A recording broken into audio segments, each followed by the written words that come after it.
Hi, I'm Michael Lodi here, and I'm here with Coach Boswell. How you doing today, Coach? Really good. How are you? I'm doing well. Last week, you guys played Northwest Rankin. What was you guys' game plan for that game? Number one, to be a little bit better than we were the first week against a really good Ocean Springs team. Try to correct some of the mistakes that we made.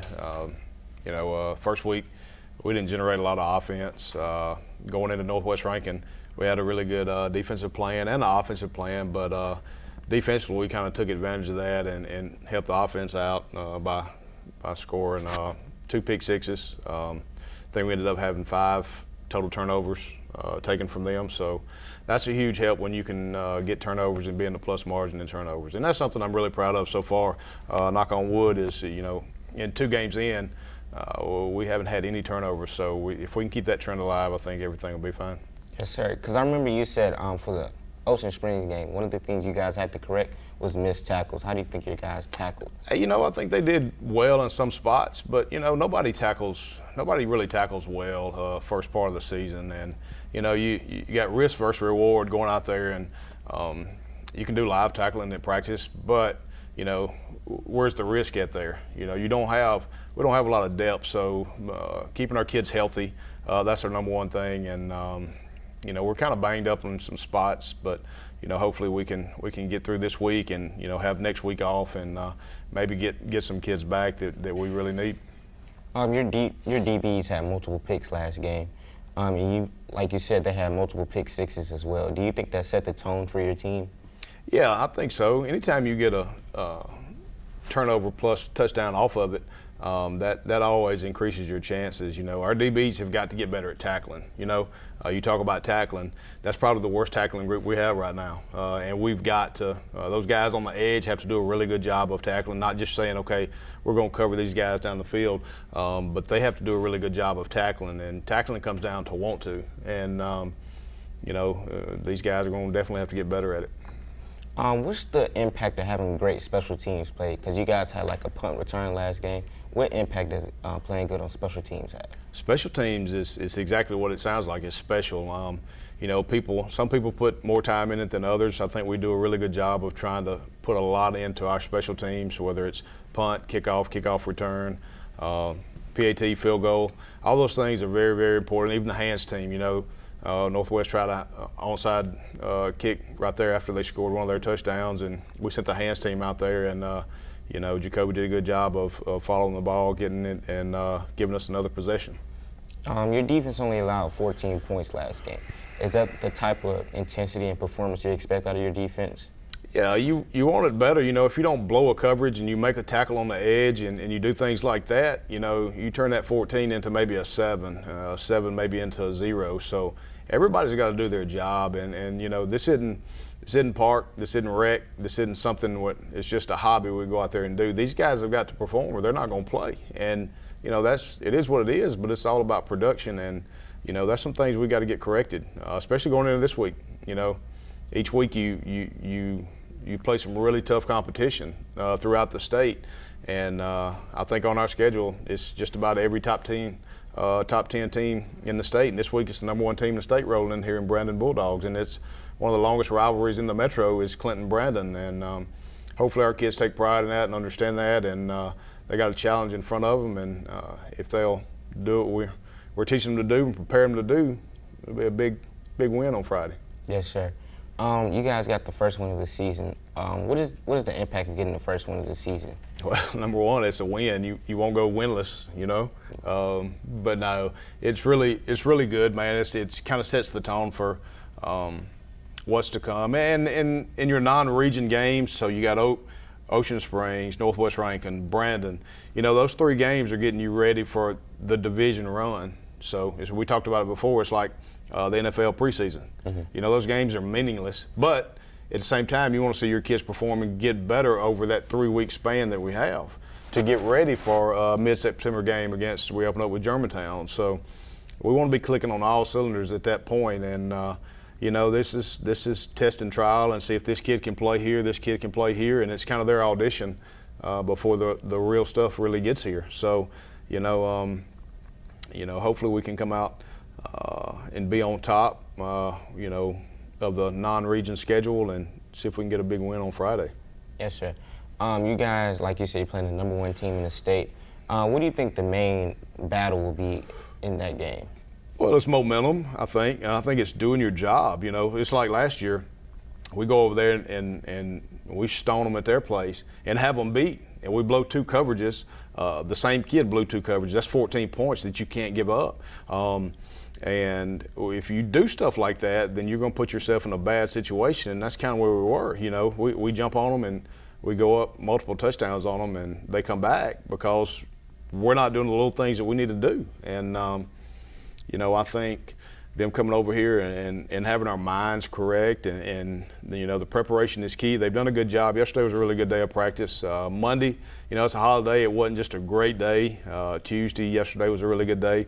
And today they've got to finish the week out with a really good performance today as far as preparation and reps and all that stuff goes to get ready. You know, Brandon's they're fast-paced on offense. They try to snap it as fast as they can and get a lot of snaps. You know, defensively, the past 2 weeks we've played a lot of snaps defensively. First week we were going 3 and out on offense.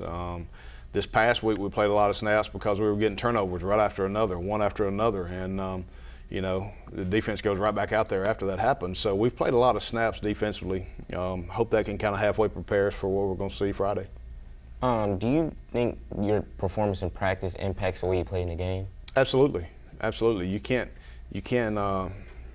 simulate what the game is like if you're just going half speed and you're just going kind of through the motions. You know, there's a day of teaching. You know, there's a day. Monday's a good day to teach, prepare them for what they're going to see. Tuesday we kind of ramp it up a little bit and get going. Today's another really good day of getting after it pretty good. Tomorrow's more of a mental day. So yeah, absolutely. You can't go out there and perform on Friday if you don't do it throughout the week and do it at a full speed fashion. Yes, sir. Is there anything you guys think you can build on from last week to help you better play this game? Well, there's always something, you know, offense, defense, or special teams that you can do a little bit better than you did the week before. You know, number 1 is going to be tackling and not blowing assignments defensively. Number 2 is being able to get the ball on the edge, being able to throw the actual forward pass a little bit better than we have here recently. You know, and you know, at the end of the day, it's execute, take care of the football, and play really good special teams. And you know, that's the key, especially against a team like Brandon. Brandon's a really good team. I think we're a really good team. I think we're in the process of, you know, theoretically we do get better as the year goes on. That's why we've been able to make some deep runs in the playoffs and, you know, just punching your ticket and getting there. But you got to be ready to go towards the end of September when your region starts, and it's a 2.5 month grind of region play that you've got to be healthy. You need to be on your A game. So hopefully these games will get us ready for that, and that's kind of what we're leaning towards. Do you think your guys feed off the energy of other guys, like when they make big plays? Do you think that makes them want to play better? Sure. You know, it's momentum. You know, momentum's huge. Momentum can swing a ball game very, very quick. And, you know, a block punt, a pick six, scoop and score, anything like that, that's going to get momentum rolling on your side. And, yeah, absolutely, I think it's 100%. The guys do feed off of that. The guys feed off of big plays that are made. And the key to that is just being consistent with the way your momentum is going at that time. But making plays and being consistent, that really helps a lot too. Last week against Northwest Rankin, you guys controlled the tempo really well. Right. Is that something you guys try to do? Yeah, you want to. This week, you know, Brandon's wanting to control the tempo by going as fast as they can, get as many snaps as they can offensively. And we would probably be just the opposite of that. We want to run the clock, bleed it down to, you know, 5 seconds before we snap it on offense to say, okay, we're going to take some of the possessions away from you in doing that. And, you know, it's you sit on film, you understand what you're up against, and we have to you want to try to control the momentum of a game, and you want to set it at your pace and not let them dictate to us what we're going to do. So you believe momentum is like one of the biggest factors in deciding who wins the game? I think it can be, yeah. Well, you're dealing with 14 to 18-year-old kids, you know what I mean? So things are going really good. things are going to go really good. But it's that point where adversity hits or something bad happens. How are you going to react to that? And that's where momentum can shift a ball game. And you got to capitalize on it when it does happen. And when it happens against you, you have to be strong enough to come back and say, okay, this isn't going to happen. We're fixing to just keep doing what we're doing and not get in a panic mode. Do you think the greatest teams, you think fighting through adversity, that's what makes them like different from other teams? Absolutely. Yeah, absolutely. Because, you know, Michael, we talk about football teaches you the game of life, and it's so true with that because there's days that you're going to absolutely get destroyed in life, and how you handle that. If you keep letting that happen to you, then that's probably not going to be good for you. So absolutely, football. If things go bad, man, flush it, go to the next play, and let's try to build back up to where we were. And adversity and momentum and how you handle that and how you create momentum, I think, is another thing. And one person can't do it. It's going to take all of them out there. That's why it's the greatest team sport out there. Do you think the guys on the team, do you think they look up to the seniors kind of and reflect on their play? Yeah, I think they should. I think this is a good group of seniors, and I think they actually handle the things the right way. I think they put their time in, and they've done some really good things, and they have a chance to be a really good group of leaders. Being a leader is not easy. There's nothing easy about being a leader, and some guys do it vocally, some guys do it through their play, and I think each person approaches it different. Not everybody can be a leader, but I do think that gets overlooked sometimes. Is when you have that big a group of guys down there, I think absolutely people are going to look up to this guy or this guy or this guy. Maybe because they're a really good player, maybe because they're really close outside of this. But at the end of the day, your attitude reflects the leadership. So, your leadership's got to be really strong in that aspect. I know you guys' main goal for this week is to beat Brandon. What are some of the things that you guys have been doing to help you reach that goal? Well, number one is take care of the football, be prepared through this practice that we had yesterday and today, and understand the things that are going to happen. The game, the games that we're going to play in front of a lot of people. I think Friday will be a really big crowd, but it's focusing on the 11 people that are on that field and watching everything out, and your preparation hopefully through the week can prepare you for what you're going to see on Friday. And guys have to go out there and execute. We've done this for a long time. These coaches down there, they put a really good plan together. Really good plan. They're really good at what they do. Now it's on the kids. The kids got to go execute. And, execution is going to be key in every phase of it, and that's offense, defense, and special teams. And miscues, that kind of gets you off, and that kind of gets the momentum, what you talked about earlier. So you can't have many miscues, and you have to be on your A game, especially to go win a ball game like this. Yes, sir. With execution, does that just come based off guys' practice and how much they want to win, just like executing? Do you think that's impacted by that? Yeah, I think it is. I think there's a certain skill set that you have to have. Number one, to be playing a high-level competition in football, and I think our guys do that. We don't always have the most talented kids, but our kids play really, really hard. They take pride in that, and but the execution is huge, man. That comes from preparation. That's just like anything you do. If you're doing an interview and you hadn't prepared, people are going to know that.